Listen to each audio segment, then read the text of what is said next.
Hello friends and welcome. It has taken years, but Vengeful Spirit is finally a good support again, so today we're going to go over a quick guide on how to play her. I personally think she is better in the 5 position, but you can play her in the 4 position and it's fine. I feel like we've been saying that a lot lately on all the supports, but that's just kind of how the meta is right now. Many supports can play both roles, even if one is a little better for them. In 7.34, Vengeful Spirit got these buffs right here, which started to make her good again.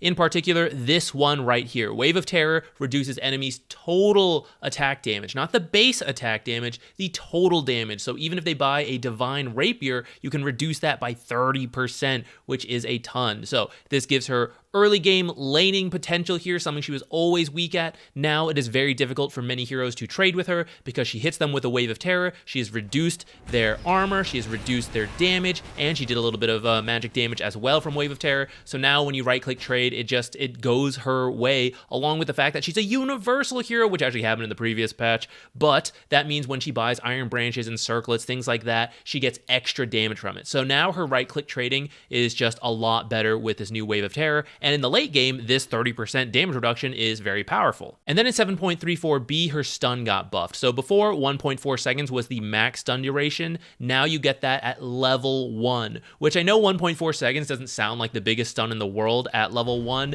and it's not anything crazy, but it is nearly a 30% increase in stun duration from the previous stun at 1.1 seconds, and you just got that for free. And now at max level, you stun for 1.7 seconds. Again, not the craziest stun in the world, but keep in mind that Magic Missile is fairly low cooldown, especially if you take the talents for it, and when you get the shard, it affects 2 heroes. So this is now a pretty decent stun that you just keep spamming out, and that is very good for her. In terms of her skill build, there's 2 ways you can go about it. There is maxing Magic Missile first, and then there's maxing Wave of Terror first. Either way, you'll typically max both of these abilities before you get more points in Vengeance Aura. Some people don't even get it until after they've maxed out both abilities. Some people get it at like level 4, some get it at like level 8. After they've maxed out their ability of choice. The reason being is that although this sounds great, 10%, 16%, 22%, 28%, it's just not a lot in the early game when everyone doesn't really have very many base stats because they haven't leveled up yet, they haven't bought the items yet.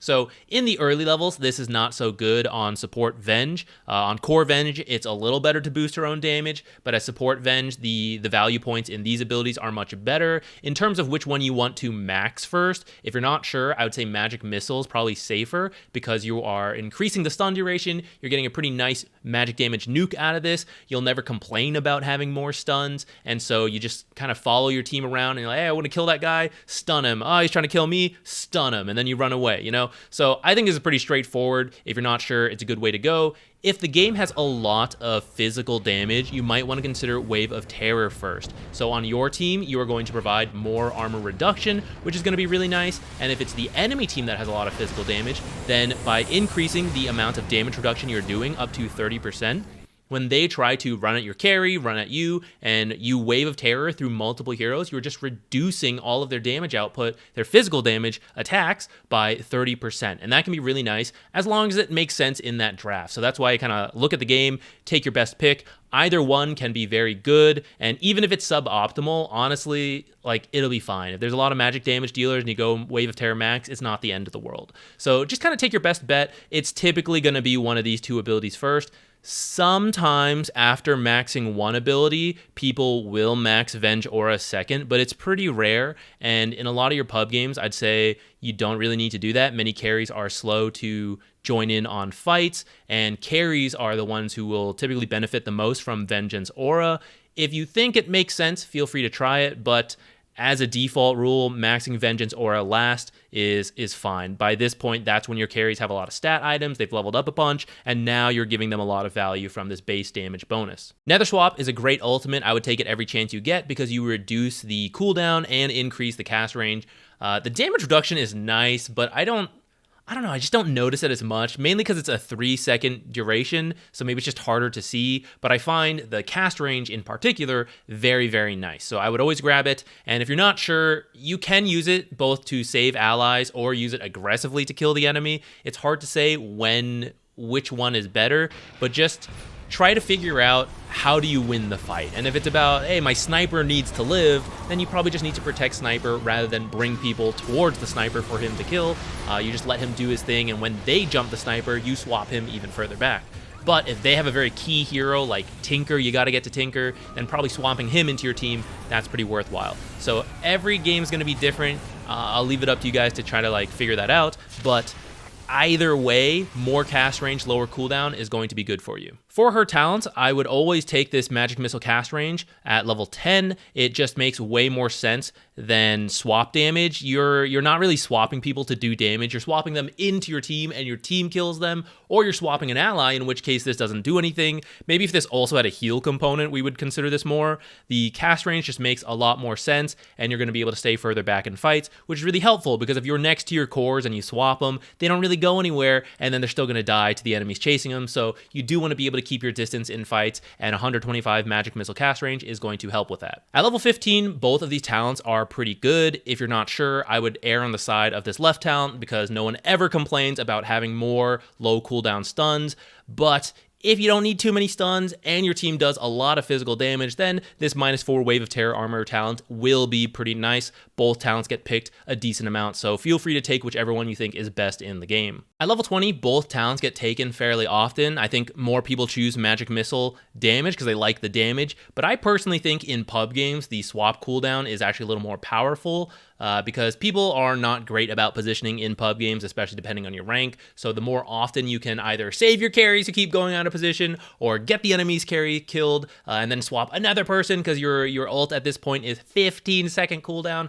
I really like that personally, but Magic Missile damage is a lot. It brings your stun to 560 magic damage, which is a lot, plus shard, plus this talent means you're throwing out 1,000 magic damage every 7 seconds, and that's pretty good. So if you want that, it's fine. Level 25 talents are a little rare for me, but the data does suggest that this right talent is a bit better, which makes sense because if you are 25 as a support, that means all your cores are 25 or higher, plus they're probably 6 slotted, so they'll get a lot of value out of this extra damage.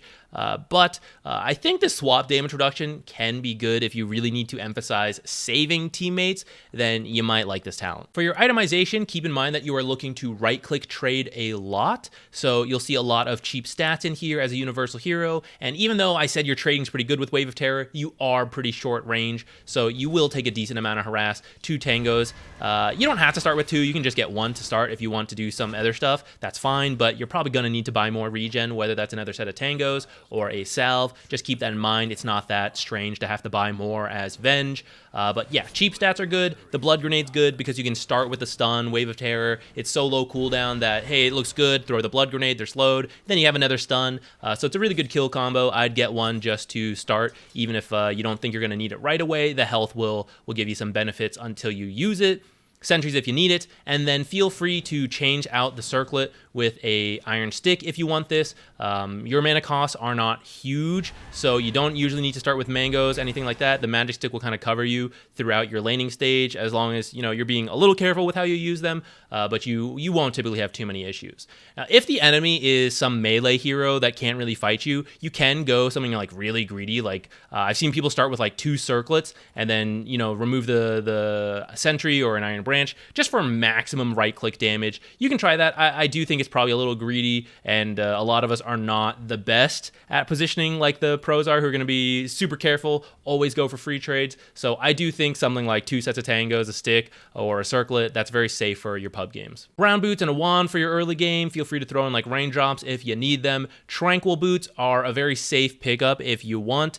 You can get arcane boots as well. We'll talk about that in just a moment. Some people do leave it at brown boots if they don't feel like they need the tranquils, so they can go the solar crest faster. And that way you can still buy the windlace for the move speed, and at that point it's pretty similar to tranquils, but you can just use your windlace for this solar crest to finish it sooner. This synergizes really well with your Wave of Terror, whether you're using it aggressively or defensively, so it is pretty much the most bought item on Vengeful Spirit, whether she is 4 or 5. You don't have to get it if you think there are better items, but if you're ever unsure, just default to Solar Crest. After your Solar Crest, or maybe instead of the Solar Crest, here are some other good items you can get. So all the classic support support items like Force, Glimmer, Ghost Scepter, all good on her as well, as long as it makes sense in the game. Extra value for her even because when you swap aggressively, you're kind of like near the enemies at that point. You might die, so being able to Glimmer yourself, Ghost Scepter, Force out, there's a lot of value to keeping yourself alive from these items, even more so than other supports.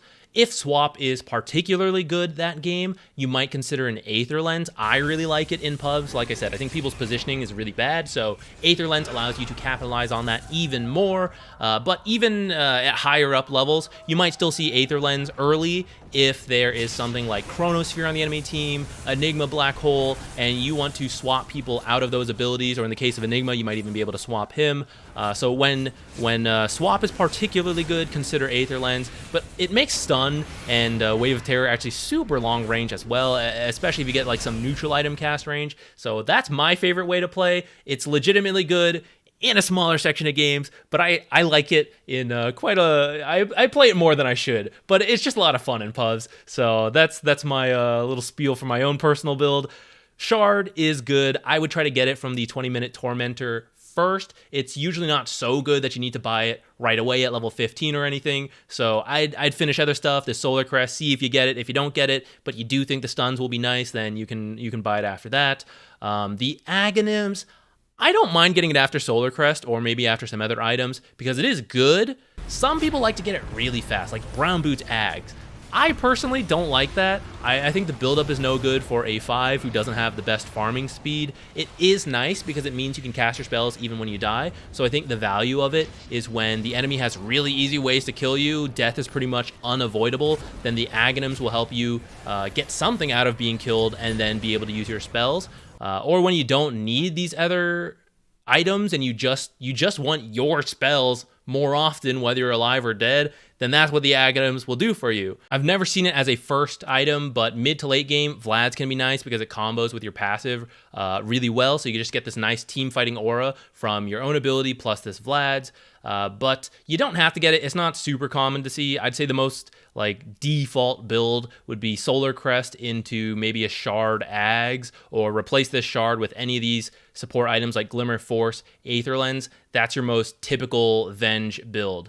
If you're playing 4, some people get Power Treads instead just because, you know, they get a little bit more farm, they get to right click a little bit more. I think that's okay too.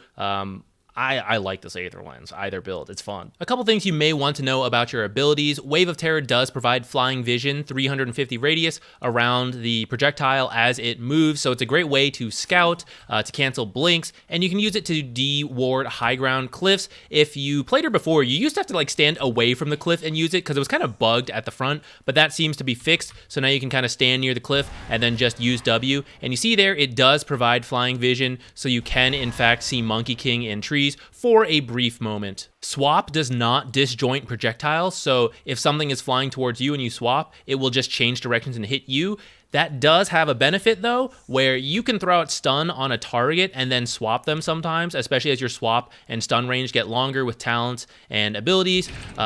You are going to have to cast Nether Swap to cancel the backswing of Magic Missile because it's a half-second backswing. So if you like shift Q this, it's going to take forever before you swap. But when you manually do it, you can stun and then swap, and the stun will just like follow and continue to hit them. Swap can be used to cancel channels because it issues a stop command to both involved units at the end of it.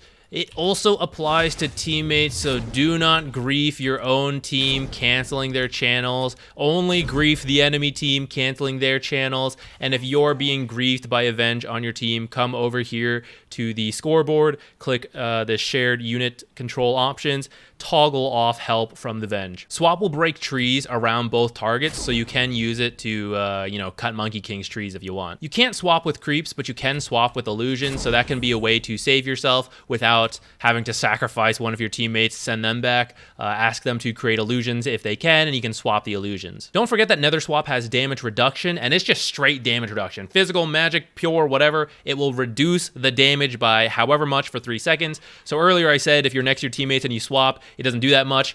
In repositioning, true, but you will both take less damage, so if you're ever desperate, your teammate's getting killed, you're getting killed, you can go for that kind of swap. It will not apply to enemies, by the way. Don't worry about swapping in some super tanky core into your team. They get nothing. That's all I've got for you guys. If you have any extra questions or comments, leave them down below, and if you want this guide, it is in the description of the video. Just go over there, follow that link, subscribe, and you will find it in your game. Thank you for watching, and I will see you in another video.